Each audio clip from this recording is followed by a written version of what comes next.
Bonjour à tous et bienvenue sur la chaîne Les Contes de Raphaël. Si vous souhaitez me soutenir, surtout n'oubliez pas, likez, commentez, partagez, abonnez-vous si ce n'est pas déjà fait. Pour aujourd'hui, je vous propose que nous reprenions les finesses de Bills.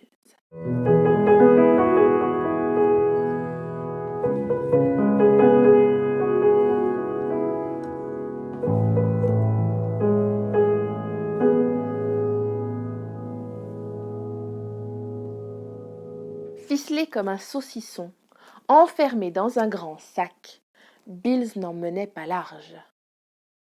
On pouvait même dire qu'il était très très mal. Et pour la première fois de sa vie, son esprit brillant était à court d'idées.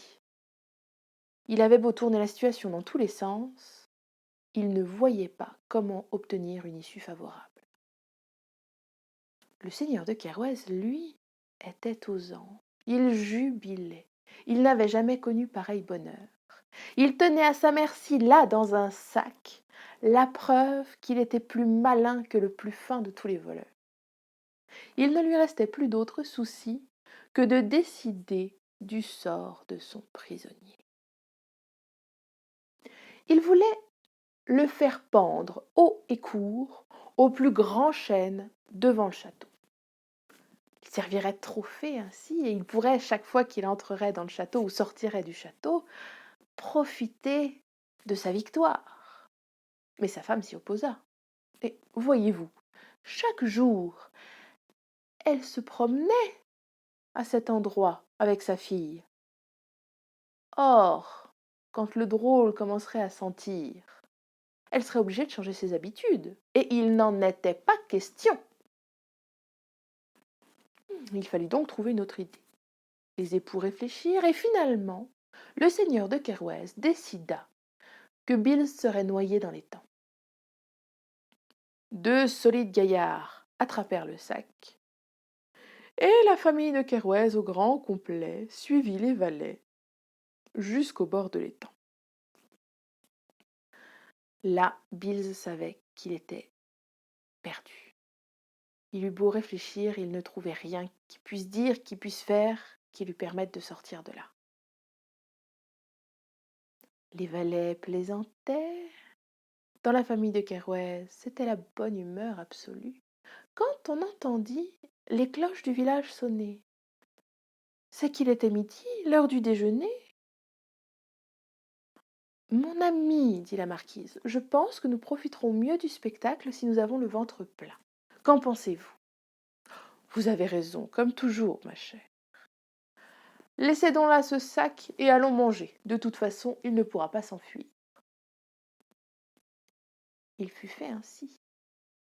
Bills poussa un soupir de soulagement. Eh bien, il avait gagné un peu de temps, mais il n'était toujours pas sorti de l'auberge.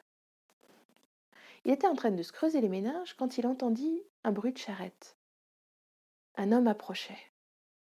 Alors, il prit la première idée et se mit à crier. Non, non, non, non et non, je ne l'épouserai pas, c'est hors de question. Je n'en veux pas. Donnez-la à qui vous voulez, mais moi je ne l'épouserai pas, je refuse. Et continuait à vociférer comme ça. L'homme à la charrette descendit, s'approcha de cet étrange sac, l'ouvrit et découvrit Bills qui vit. Oh, excusez-moi, monsieur, je vous ai pris pour un autre.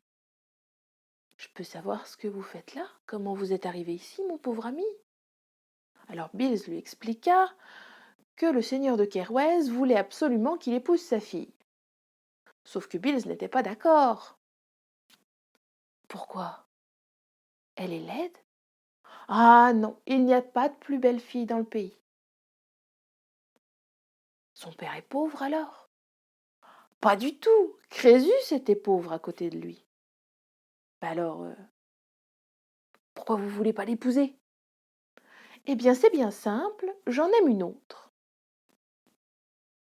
Ah, mais moi, je veux bien l'épouser si ça peut rendre service. Vous feriez ça pour moi? Dit Bills. Oh oui, moi, l'idée d'épouser une jolie fille riche, ça me va. Ah, vous me rendriez un fier service, lui dit Bills. Oh bah, et vous donc? Je vous laisse Je vous laisse ma charrette en guise de remerciement et puis mon cheval. Vous me remettez dans le sac, c'est ça? Oui, je vous remets dans le sac, et quand vous entendrez des pas, vous n'aurez qu'à crier, je la prends, je l'épouserai. D'accord, très bien. Merci. Et Bills referma le sac avec le marchand dedans, prit la charrette et n'attendit pas de voir ce qui pouvait arriver. Il partit très vite. Il était temps. La famille de Kerouez venait assister au spectacle de son décès. Dès que le marchand entendit les pas, il se mit à crier « Je veux bien l'épouser, oui, oui, je la prends, je l'épouserai !» « Qu'est-ce que tu dis, Manon ?»« Oui, je veux bien épouser votre fille, oui, je me suis résolue à cette idée, oui, je l'épouserai. »« Épouser ma fille ? Non, mais pour qui il se prend, celui-là ? Mais qu'est-ce que... Jetez-moi ça dans le lac !» Aussitôt, 2 valets attrapèrent le sac et le lancèrent dans l'étang. Le marchand eut beau crier qu'il y avait erreur sur la personne, qu'il avait été trompé, personne ne l'écouta, et le sac coula.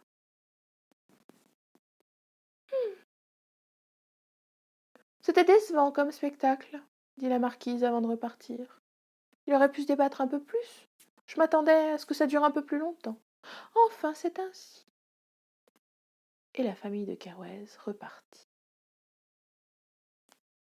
Au fond de l'eau, le marchand avait réussi à ouvrir le sac. Bills n'avait pas bien fermé le nœud.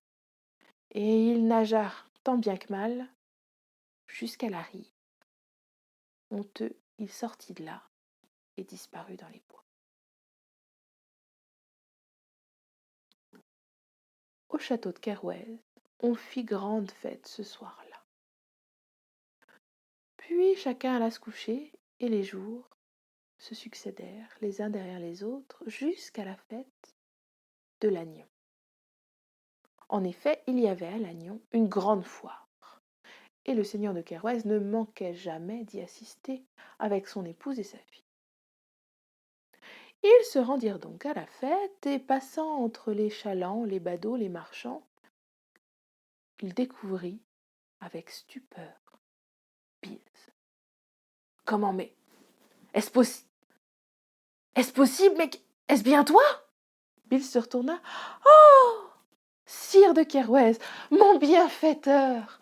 Oh, quel bonheur de vous voir! Quel bon vent vous amène! » Mais, que fais-tu ici? Moi, mais vous voyez, je vends de l'argenterie. De l'argenterie? Mais, tenez, pour les bienfaits que vous m'avez offerts, je vous offre pour vous des couverts d'argent, mais pour votre épouse aussi, pour votre fille aussi. Tenez, voilà, chacun un couvert d'argent. Ça me fait plaisir, non, vous ne me devez rien. Mais enfin, il faudrait que tu m'expliques comment tu es sortie de là. C'est bien simple, dit Bills. Je vous raconterai tout ce soir si vous voulez. Venez souper à mon hôtel.